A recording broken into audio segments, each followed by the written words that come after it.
kung saan nagbibilad ako ng daing. Ay, babalik na rin ko na yung daing namin, lods. Ayun. Ganito po sa amin mga lodi kasi maraming pahuli ng isda. Tinatapon lang nila itong ganitong isda. Kaya ang ginagawa naming daing mga idol. Kasi sayang naman kung itatapon lang.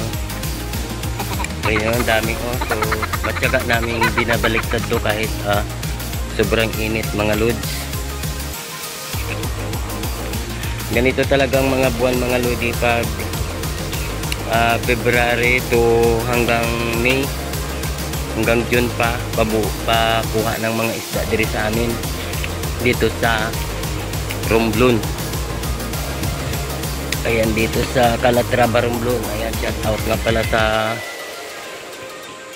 mga kaibigan natin sa larangan ni Lolo. Ayan, shout out kay Marigondon Vlogger, kay Mami Rot Ginto, kay Dande Salim. Ayan, sa mga kaibigan ko sa YouTube. Mega love shout out sa inyo mga lods. Ayan.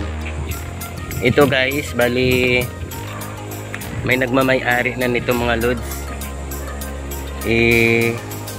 Bibigay ko sa kaibigan ko, ipadala ko po sa Mabuhay. Ipapadala ko siya sa Manila. Bibigay lang namin to kasi hindi naman namin makaya to kainin, sobrang dami kasi.